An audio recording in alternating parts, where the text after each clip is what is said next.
In this session, I want to explain a very important concept, the concept of moonshot thinking.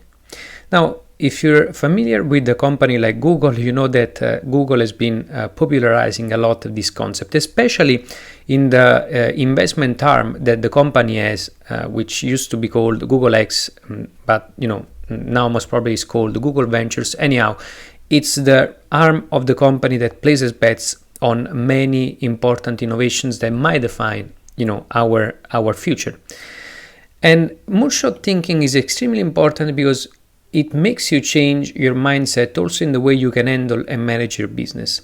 As we're going to see, there are several components and a few important components of moonshot thinking.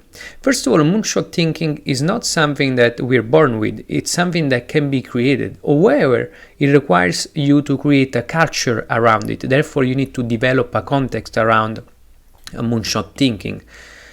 And this requires, and it starts with a different mindset. So we move from, let's say, an incremental mindset to an exponential mindset.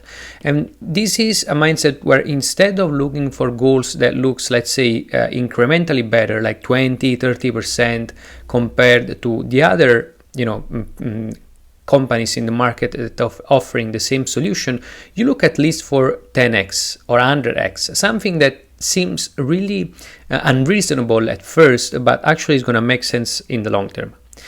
This approach, of course, requires a lot of experimentation, meaning that, of course, if you want to achieve this sort of goal, you're not going to sketch a project on a piece of paper, implement it, and it's going to work.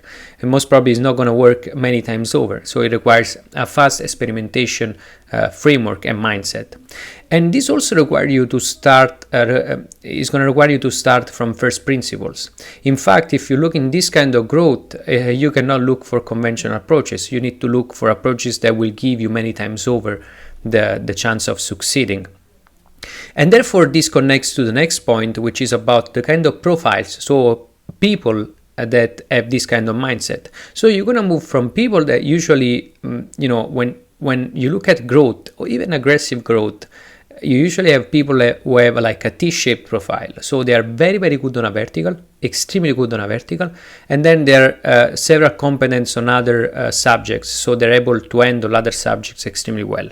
A X-shaped profile, it's something totally different. It's someone who takes ownership and is able to actually master several disciplines at once. So it's really a Swiss knife person, someone who is able to understand a very 3 or 4 disciplines extremely well and work at the intersections of those. That's how this X-shaped profile can create a sort of 10x growth when it's actually inserted in a context, in a team where they work together on experimenting fast. And of course, the other element is speed. So speed connected to experimentation and to a 10x at least mindset creates this sort of moonshot thinking. So again, moonshot thinking is a way of thinking that in the long term, in the short term looks unconventional and actually very expensive, but in the long term it translates into something that creates a competitive advantage and it's much, much cheaper than conventional thinking and incremental growth. Because what you're doing here, you're creating a context and a team of people that thinks in exponential step, speed. It's very important to experiment very quickly, starting from first principles. And those are people who can handle ambiguity and who can work at the intersections of various profiles. So those are not like just T-shaped, those are X-shaped, so-called X-shaped profile. And this is what moonshot thinking is about.